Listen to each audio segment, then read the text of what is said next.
energy access in Latin America. Thank you all for coming. I know it's been kind of um, complex process to getting in today. Thank you for the effort. And so the original idea to start with this event was to raise awareness of the need of collaboration and to achieve universal energy access. And we've been targeting this specific discussion towards our region, Latin America, and also highlighting the youth leaders that are paving the way and promoting local projects in their own countries.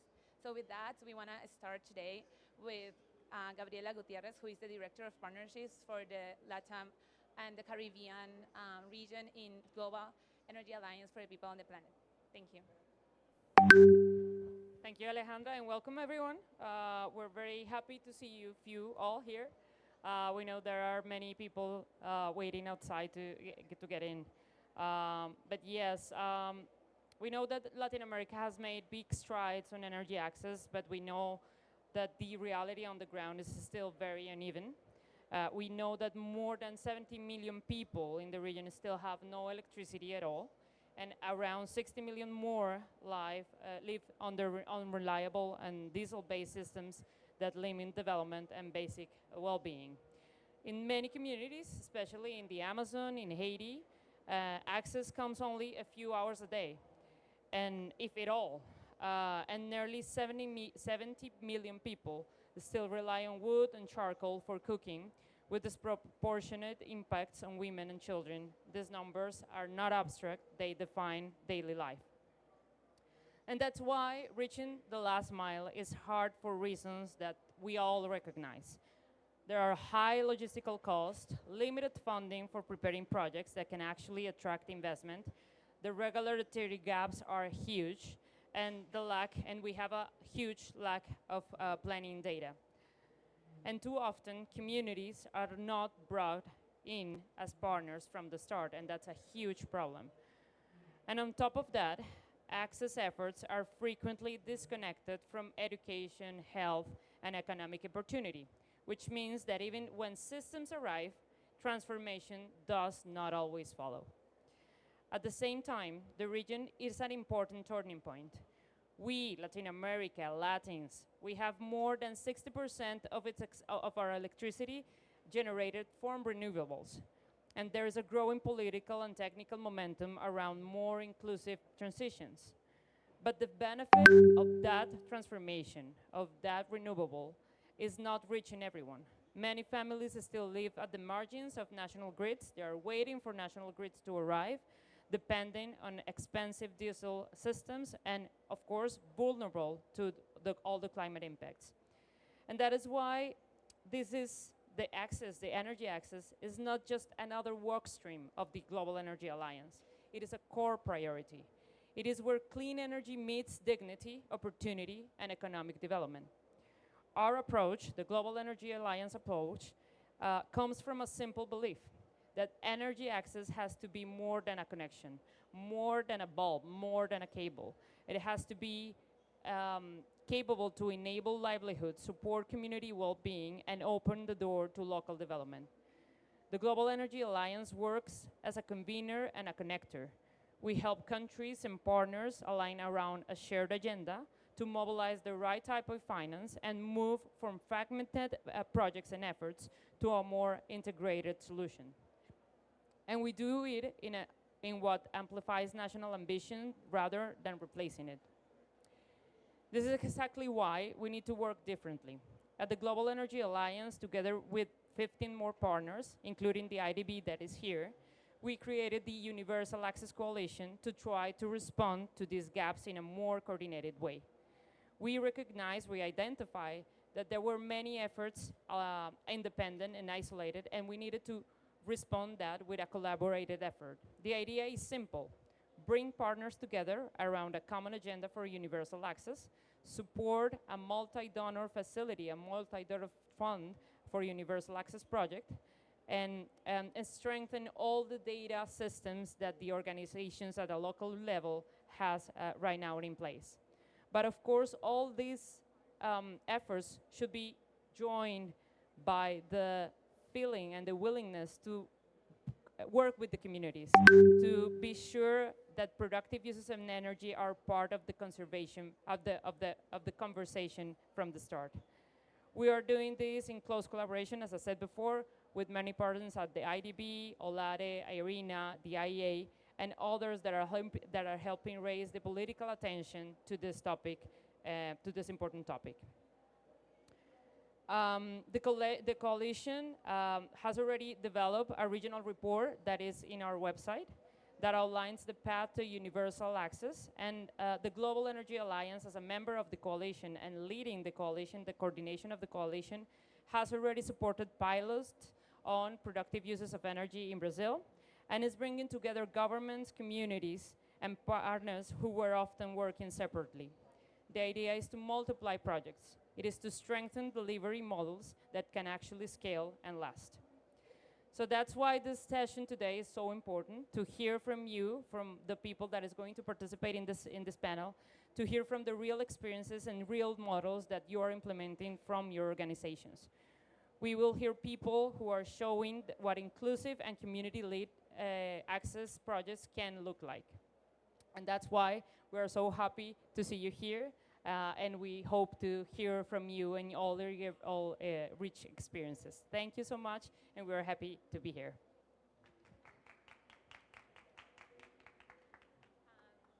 And as I know you had to run. Can we have like a panel photo before you leave? Yes. And thank you. A family picture.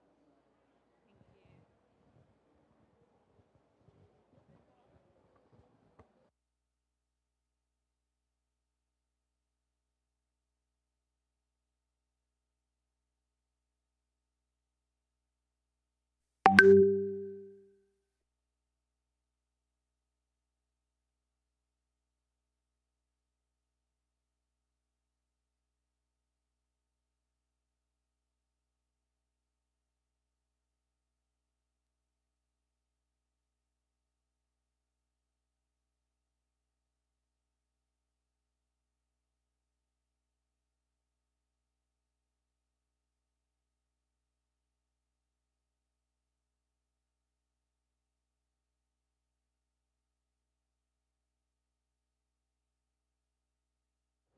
Thank you, Gabby, for these wonderful opening remarks. And now, following up with this agenda of today, we're going to have the panel discussion highlighting youth leadership in action in the region. So, for moderating today, we have Lucas Amata, who is Youth Fellow at the Climate Investment Fund. Please.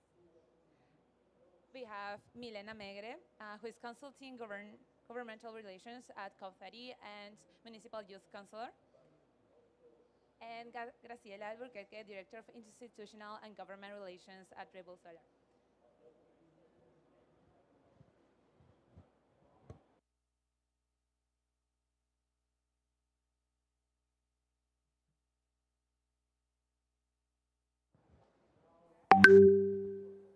Shall we? Well, good morning, everyone. We understand that pretty much going to be a conversation among ourselves. People are in the lines, and that's one of the issues, but hopefully we're going to have some more people coming in as the panel goes. So first and foremost, I would like to thank Grazi, Alejandro, for the invitation. I think this panel is extremely important for us to discuss the current reality in terms of energy access in Latin America. And I'm very pleased to be joined by Milena and Grazi here in this panel and to be moderating the session. So as a youth fellow at the Climate Investment Funds, I've seen so many different things happening in terms of international concessional finance, coming back and going to the last mile.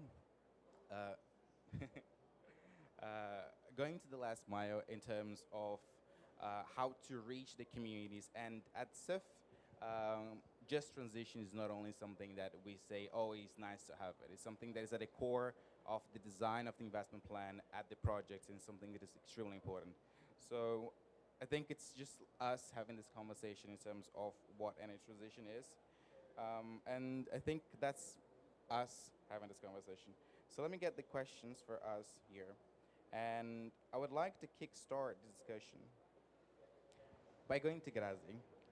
Grazie, I understand you've been working with Revolu Solar, and you guys have an impressive work here in Brazil in terms of what you're doing in the favelas to provide energy access as well to many families as well as here in the Amazon.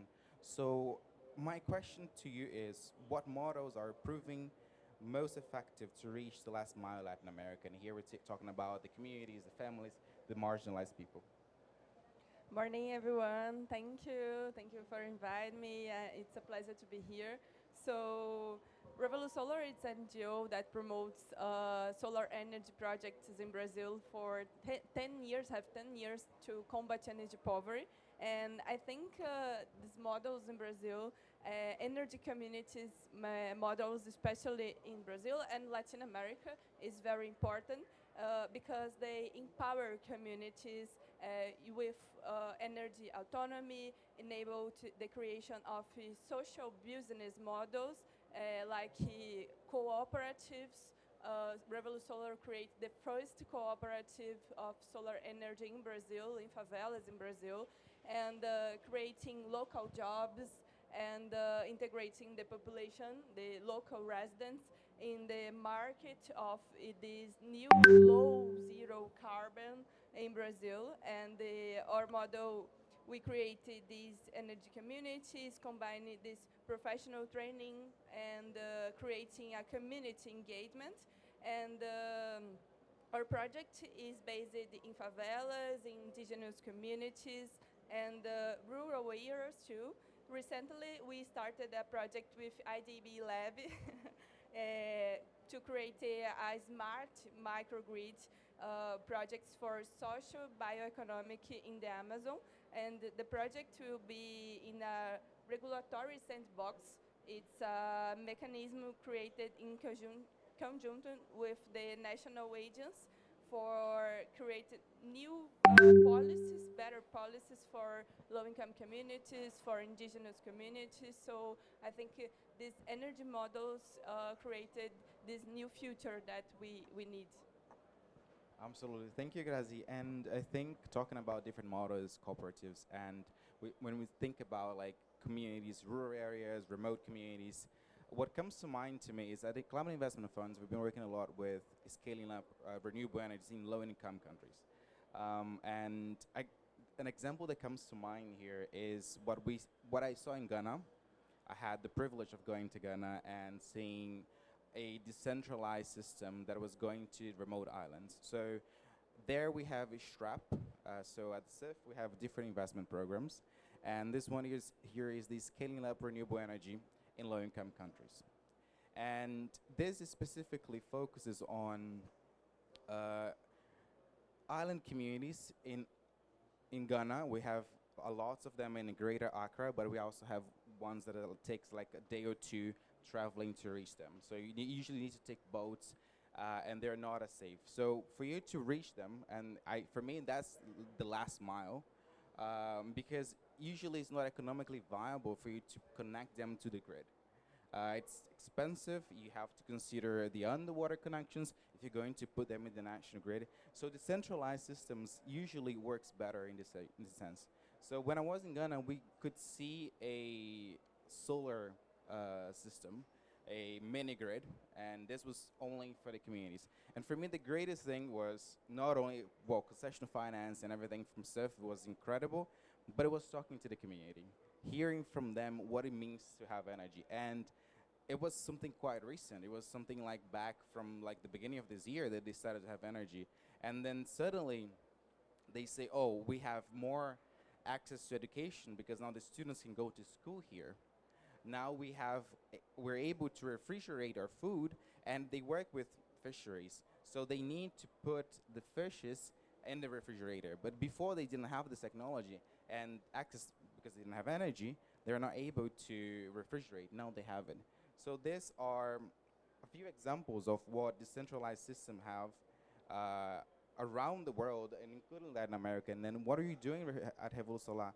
It's outstanding because you're going to marginalized communities in the favelas. Here in the Amazon, we know that in Brazil, like the last two digits of energy accessibility is actually here in the Amazon because we have very remote communities. So now moving on to Milena.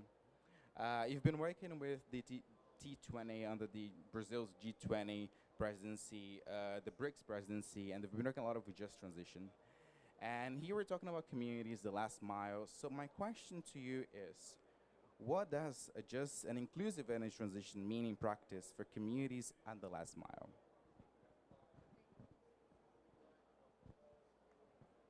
Thank you, Lucas. Thank you, everyone, for the invitation to be here with such a qualified panel. I'm really happy to share this experience with you.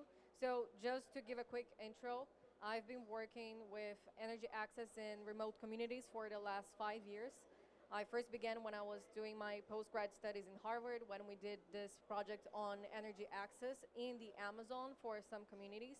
And right now, I think one work that I would like to recommend for us to base ourselves in this conversation is the Indicators Handbook for Just and Inclusive Energy Transitions by the IEA and the current G20 presidency from South Africa. And why am I saying this? Because when we talk about just and inclusive energy transitions, we absolutely have to talk to the local communities because each context is going to be different. But when we talk to policymakers and funding and private partnerships, they want numbers. And I don't mean exactly numbers in terms of the profit, but how can we quantify this need for the just transition? And also because we need to quantify what do they need, how many gigawatts or kilowatts. And to do this, we need data, we need indicators. That's why I'm recommending this handbook, because we need to find a way to get this pool of answers from the communities. We need to access them, we need to get them involved in this whole planning, making, and then to take this and translate into those indicators, not only so we can make the policies and the planning, but because we need to monitor later on to see if it's actually working, because it looks really beautiful when we make the whole plan and we sell it, and then they invest in it, they put everything, the infrastructure is good, the pictures look great, we sell it, but then how do we know that it's working? We need to go back there, get the same data, the same indicators, and we need to measure it. So I think a just and inclusive energy transition, of course, needs to be people-centered. We need this debate, but it's not their obligation to know how to translate that to us, the experts. We need to know how is the best way to measure what they're saying, and then we need to find the solutions. And there is no one solution size fits to all. We need to find different ones. And one thing that I think is really crucial, whenever we say like, we need to install this specific technology in this community, we need to explain to them what it is. They need to accept it. They need to want it. Because if they don't, it doesn't really make sense to force onto them. We are technical experts. We know that we may know what might be good for them. But if they don't want it, if they don't feel like they understand it, it doesn't make sense to also add it up. So we need to do workshops sometimes with the local communities. We need to carry this on with this debate, and we make sure that we're creating jobs, we're creating stabilities. And this is what we've been doing here in the Amazon for the past years. And just to close up, to wrap up my remarks, so I think it's important for us as energy experts on energy planning, policy making, to go talk to the people, do a people-centered approach, but always translate this into data and indicators so we can do a good job for them, give back to those communities, and monitor throughout time to make sure that this solution actually fits and is appropriate. Thank you.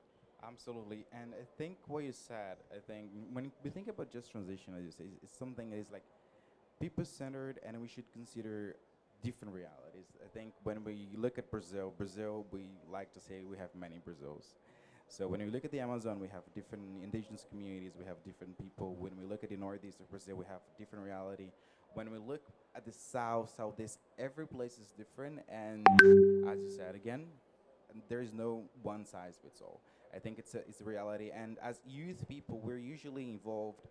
We are the front lines. We're activists. We're advocating. We are looking forward to be more involved, and we want to be more involved because we are the present, and we're going to be the future decision makers at different spaces, and we want to be part of the discussions. We want to hear. We want to give input. We want to be there. And now, on this note, I want to give another question to Grazi. You've been working like with many different projects, and as a youth person yourself, my question is, what role can youth play in ensuring the energy transition is just and locally driven? Thank you. I want to addition about just transition because Milena said an important point. It's not only about technologies. It's how we do this project. It's not only in this decentralized projects with the communities, with the local engagement, but especially in the large projects in large scale because these projects, especially in Brazil, in the Northeast, have many problems with social protections and deforestation. So we need to create a new safeguards for these communities, for the environmental. So we need to put the people and environmental in the top of the discussion about just transition. It's not only because if we do the same form that we do other technologies, we just repeating a bad model. So we need to talk about this. And about youth, I work with energy, have 3 years, and I think it's very technical.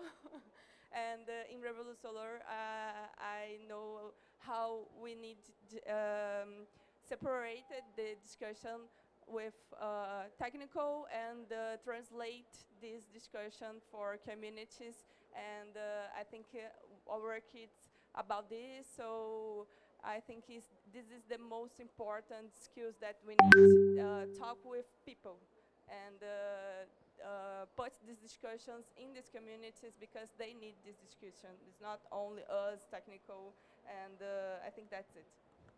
Wonderful, and I agree with you. Like, for us, it's we work with the energy sector. We were specialists, and sometimes even for us, it's hard to understand because new technologies are coming in every day. There's emerging technologies, and we need to understand the whole implications of them. And when we go to the communities, it's even harder because they do not have the technical background to understand what is a solar energy system, what is a wind energy, what are the impacts they're going to suffer when it comes to the surroundings.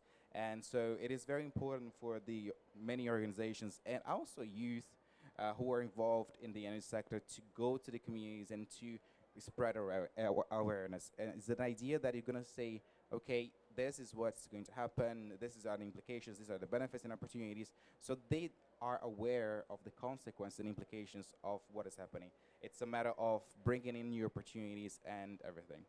So, Milena, you've been working with many international forums, like, and I know finance and partnerships usually are the core of these discussions. And when we think about just transition, we have the just transition financing and different kind of components in different projects. So my question to you, it's a bit more about partnerships and finance. So how can inclusive finance and partnerships accelerate electrification to remote and rural areas? Thank you. I think this is a really important question, especially when we are at COP discussing financing. And it's very tricky the way we can engage financing partners because we need to speak their language. We cannot just say the social causes or the social points and the whole environmental priorities behind it that we actually have, and it's actually, as Grazi said, is at the top of the priorities. But we need to translate to their language to make sure that it's going to suit them and it's going to be attractive to them. We need to attract their finances, making the project looking attractive to them. So having the skill to translate this is very important. That's why I mentioned data and indicators. Why? Because it's unfortunately for companies, private investments and financing, the discourse itself does not suffice. So we need to bring in data and numbers also because we want to make sure that if the project works, it looks good on their portfolio. So if they invest into something that is going to be good, the communities are happy, we can translate that happiness into numbers that they're going to put in their final year report and it's going to look good. So it's very important that we say, look, the communities, they mentioned that this, and technology makes sense. They need this amount of gigawatts. They have this lack of access, this level of instability. We need to measure everything and make sure and give to them in 1 or 2 pages in bullet points how much do we need, what technologies need to be implemented, what partners do we need. Because when we give them, they just provide us the solution. We just need to give everything all mapped out. They invest, they provide the solutions, and we can move on with the work. We can carry on a little bit quicker. And when we have the data indicators, we monitor and we give back to them when we say, hey, it makes sense to invest in this. And then we're teaching the private sector, in the financing sector, that investing in those solutions, it's good for them. It's good for the environment, and then it looks good for everyone. So we need, I think it's very important not to antagonize the private sector. We need them as partners. That's why we need to have a common language. But we also need to know how to adapt our language to speak to them. And I think that's why when I say data, I don't mean data centers. I mean collecting this and transforming to numbers and indicators to do this. So I see this as a huge gap between the social part of the work and the people-centered approach and the communities and the private sector. They feel is very distant. And when we come in, we as the experts who want to implement those solutions, it's really good for us to have those skills and be able to do this, because the private sector is eager, as we are seeing here at COP as well. Like they came in weight here, and they want to actually implement, they want to invest, they want to provide solutions, but we need to show them the way to do it properly, to do it right. So this would be my take on the private sector and the financing aspect. Awesome. And well, that was loud. Sorry. And when we think about the private sector, it's something that we need to give them the incentive to be part of something. At the Climate Investment Funds, one of our core objectives is actually to mobilize and to attract the private sector, is to use concessional finance to de-risk and to show them that coming in to this project is actually going to provide benefits. So thank you very much for your question. And I said we've got one last panelist, so I would like us to join us. Please take a seat.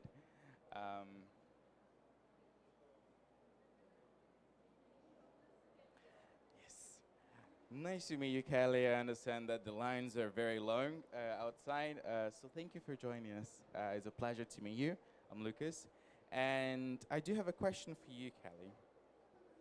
So we're about to wrap up this panel before we go to the closing remarks. And my question to you is, what message would you give to young leaders and policymakers working to close the energy access gap in Latin America? Well, thank you so much first for wait for continue all the event. I have to go from the green zone to here. It's more almost 40 minutes to walk. So thank you so much for that. And then yes, well, I work at UNICEF, Latin American and Caribbean Regional Office, for almost 3 years. So in that way, my message is first to believe in yourself, because many things are happening when you have confidence to do it, especially in LAC region, where we almost think that the first thing is empathy, communication, and allies, stakeholders, that we can provide our best to make our projects grow. So in that way, related to energy especially, we have been working to give energy, especially in health centers. Why? Because we think that youth really needs to access to health services, but in some territories they don't have electricity. So children doesn't have their vaccines, and youth also too. We already know what happened during the pandemic context, so it's really important that we can access to energy, to access to our main right, which is health. So my message in that way is first to communicate if something is happening in your territory, especially during the pandemic or any other social problem that your territories can face. And then the other is about related to stakeholders. We have a huge region, which is one of the most diversity in the world. I think you are already living it with all the rain, with all the hot. So in that way, for us, it's really important that youth can have the best capacities. We know that energy is still technical, like all information, all the communication, how even this works is really technical. So we need to produce content more youth-friendly for them to be connected, because they are so smart. There are so many youth and children who are already working, for example, in their schools, this science conference that they have each one per year, when they try to discover, okay, how to make one bomb to start. Sorry. You're understanding me. I'm sorry. I just walked too much. So in that way, we really need the capacities. We need the stakeholders to engage with them, to give them the technical support, and also I think we don't have borders, like because of the technology, which also needs electricity. We can meet other young people from other regions and also from other countries. Thank you so much.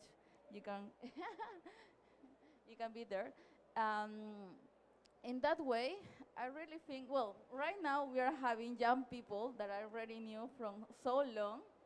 Uh, yes, it's really hard. But it's because why we met each other is because electricity gives us the potential to have a laptop, to have internet.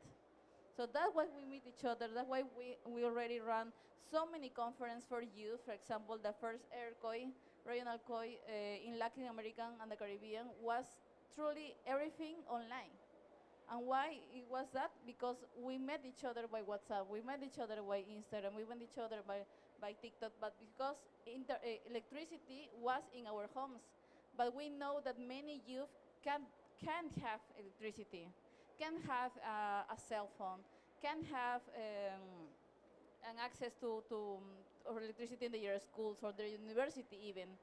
So we have also as youth as a responsibility to be connected with rural youth, to be connected with indigenous communities, and also to be connected with Andean and Amazonian communities.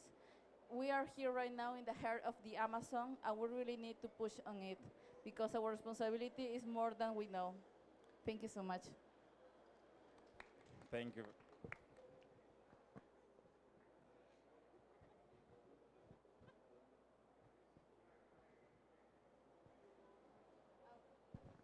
Thank you very much. And I saw our two panelists also joining us.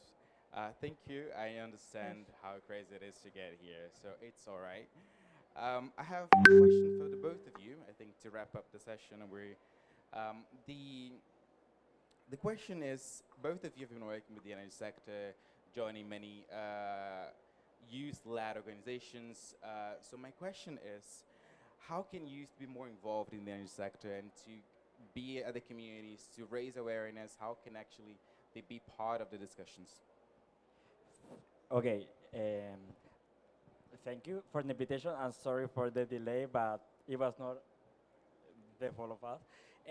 So first, well, the thing is that energy sector is, I would say, it is one of the most technical sector in the climate area, right? I am mechanical engineer, focused on energy. Even for me, sometimes it's quite difficult to understand. I am very like Excel person. I love graph. I love like numbers, all of that. So the thing is like, can we make people more motivated for energy when it's so complicated, right? So, so what we are doing and what we did actually with Olaje in 2024, it was Energy Transition Academy for Latin America.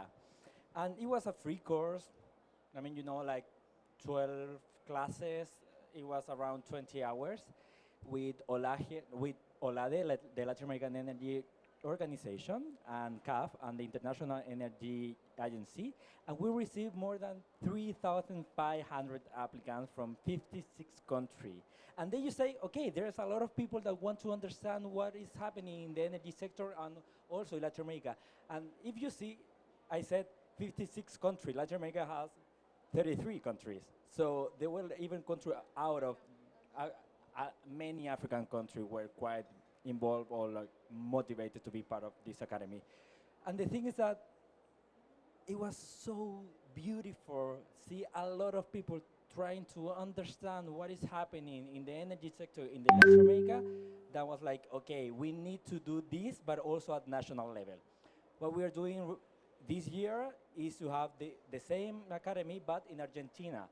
again, we received more than 2,500 applicants. Again, super crazy. And the thing is, like, all the students had to do a final project to receive the diploma of the academy. And we put all those summaries of each class together, and we did this. This is the Latin America and the Caribbean Energy Transition book, and it has a history about the journey, about the challenges, the opportunity, and how quite related it is the energy transition with our region. So I would say, like, when we teach the people, but in simple terms, it is easy that we motivate to more people from the intergenerational focus. Yeah, thank you for your question. And I think reflecting upon what Benjamin also says, I think there is this full process of alphabetization, right? This is very fundamental. But then it's like, do you remember we were talking, okay, you empower people, you give them knowledge, you make them see the reality, part of analysis, but what you can do with that data, right? And how we can impact people. And I think that's something that, Revolution you guys do, and as well as what we did. And it was, we were doing a pilot. So we have installed 41 solar panels in the Peruvian Amazon, but in a community-based manner. That was the community who reached us, by the way. It was like, guys, we need it. Can you help us? And we were like, it felt crazy because we were like engineers, but also we were in education. But then, okay, we need to see how we transform those, beautiful words and knowledge into action.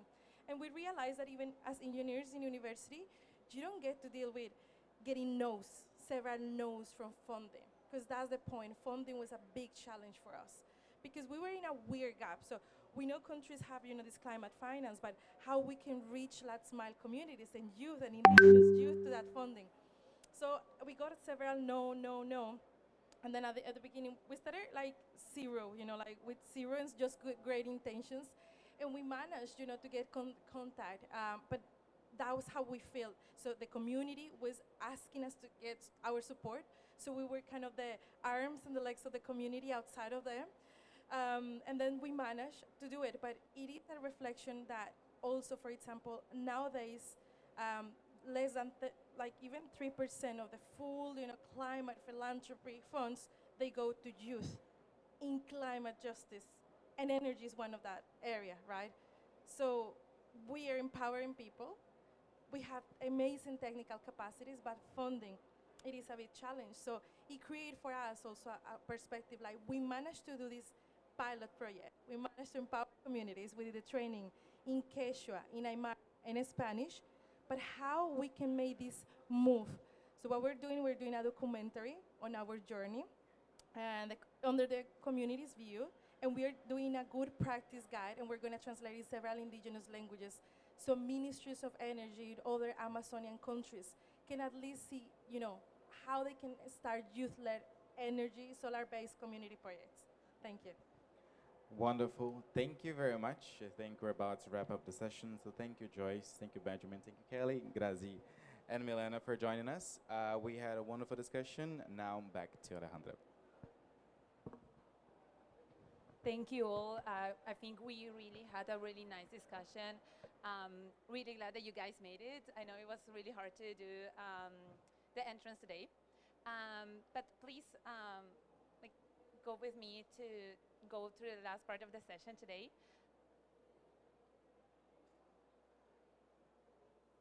So for okay, okay, if you guys can stay here, I'd like to invite Marcelino here for the final closing remarks. Marcelino is the division chief at the Inter-American Development Bank of the Energy Division, sorry, and up to you.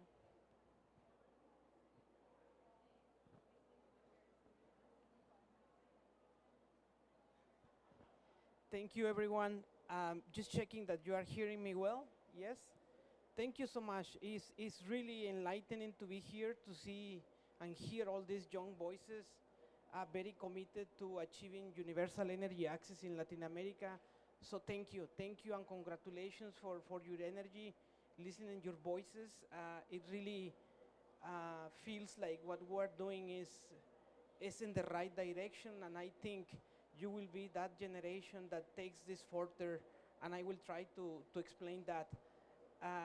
Latin America advanced quite well in energy access. 2 decades ago, we were 80% access, we're 98%.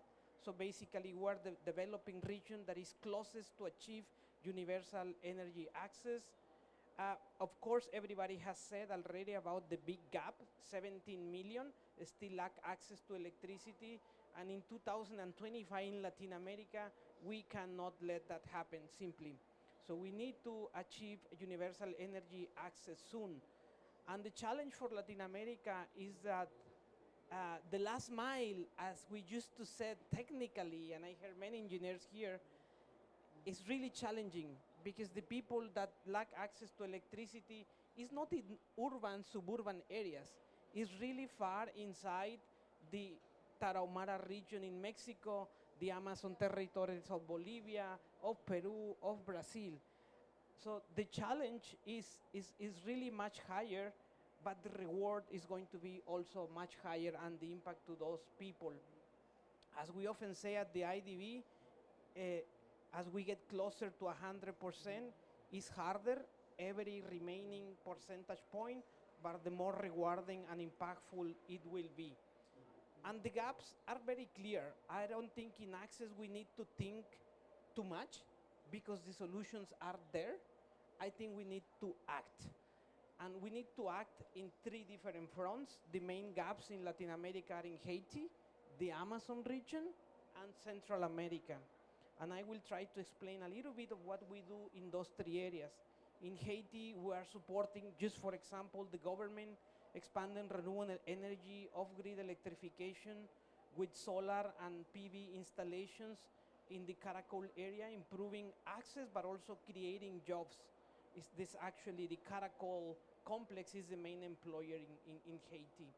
In Central America, we're working with El Salvador to achieve universal energy access. The government of Salvador told us, the IDB, yes, I am at 99.1, I want 100%, so help me do that. So we're helping many countries achieve that milestone of getting to 100% energy access. The same in Guatemala, we're helping, introduce 100,000 clean cooking stoves, and we have $300 million on energy access projects to connect new people. In the Amazon region, where close to 3.5 million people do not have access to electricity, we're very committed to work with the Amazon region, and in coordination with our initiative Amazonia Forever, we have launched the Amazon Clean Energy Access Accelerator. It's a new regional platform designed to deliver, because as I said, we need to act. Access to remote communities.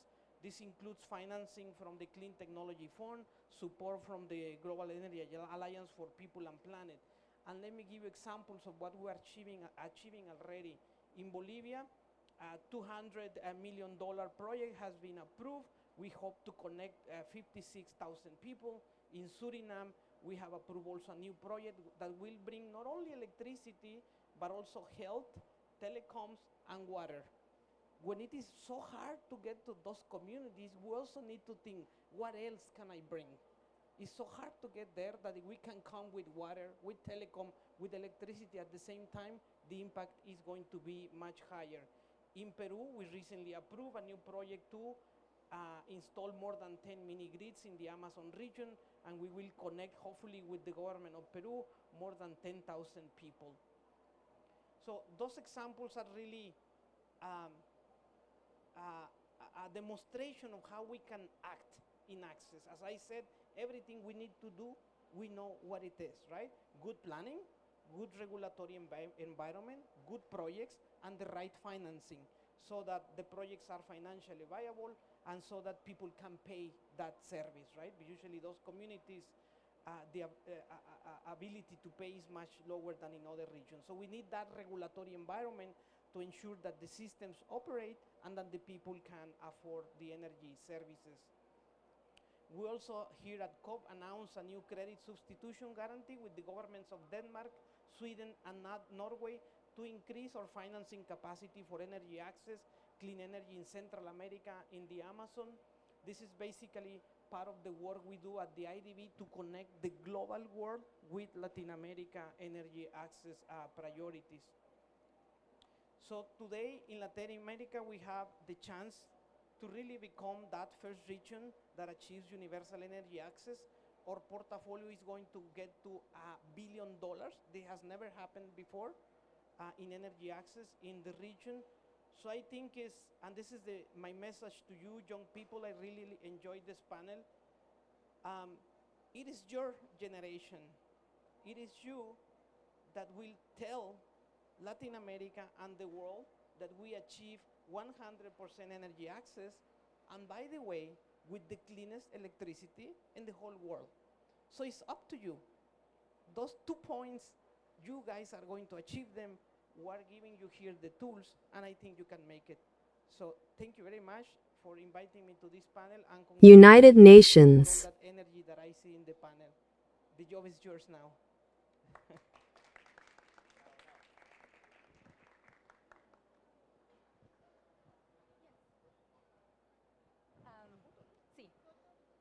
Sí. Just wanted to say thank you, Marcelino, for those inspiring words and for bringing up the leadership that IDB is doing in closing the energy access gap.